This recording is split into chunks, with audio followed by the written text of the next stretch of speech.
No， 刚才大家看到的都是我现在所在厂区的内部景观，一般不对外开放，尤其是它的黑灯工厂，平时啊都不开灯，漆黑一片，里面全都是机器人，24小时操作，画风相当赛博朋克。那宝钢超级工厂到底酷在哪儿呢？来，咱们飞起来拍吧。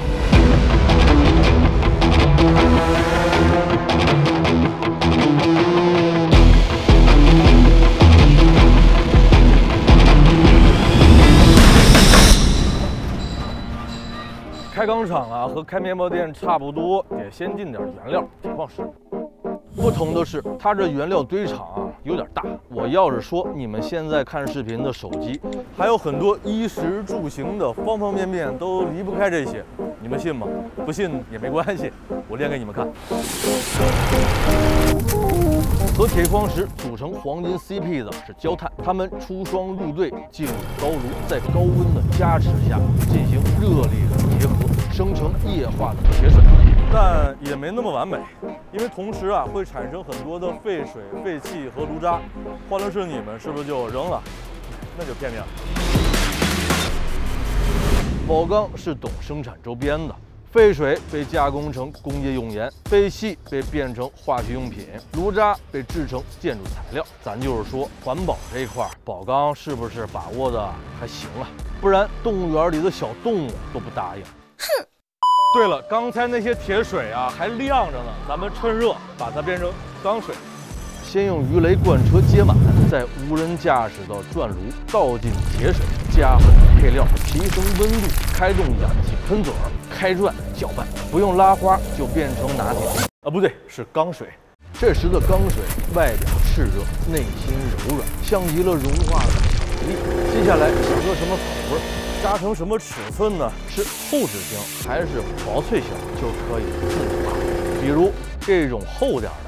你的海洋平台、轮船、地标性建筑都能用得上。薄点的，你的集装箱、工程管线、特种车辆也没问题。再薄点的，你的汽车、冰箱、洗衣机、电视全都能搞定。甚至易拉罐、瓶盖这些也都离不开。大多数这些呢，咱都按卷发货，对，跟卷纸一样。机器人再给盖上独有的身份证号，方便。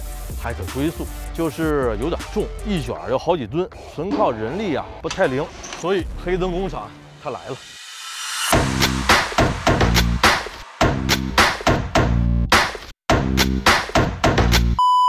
搞错了，再来。抓排、放排、洗排、码排，把每个重量跟大象似的钢卷轻松拿捏的是这群整编全自动机器人，收料机器抓卷、送卷，全扫描定位，自动放卷、出卷，全智能无人操作，关灯就完事儿了。不过在关灯之前，来都来了，说出你们对黑科技的愿望，没准黑灯工厂会帮助你们实现。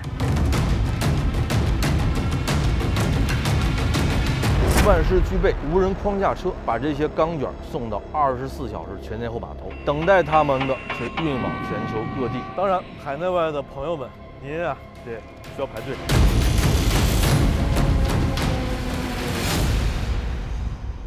根据地球科学家的研究，地球自40多亿年前形成，就有铁矿石了。我不知道当年女娲补天用的五彩石里边是否有铁矿石，但我们都清楚。 人类进化史也是一部钢铁的演变史，从铁器时代到钢铁森林，从高炉冶炼到电炉技术，对于我们的生活的方方面面进行了无数的颠覆。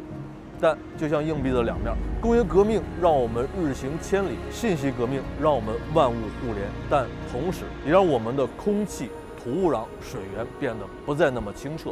怎么办呢？发展还得继续，只是不再出矿。 而是质量得支棱起来，于是我们看到，宝钢这几年的技能点都点在了智能和环保上，前者功在效率，后者利在后代。当绿色工业不再停留在你我的讨论中的时候，而是向这里知行合一，我相信我们既能看到卵红石杖、马燕车田，也能看到草长莺飞、二月天、菩提杨柳醉春烟。 还能感受到先进制造业带来的时刻影响你和我的新工作。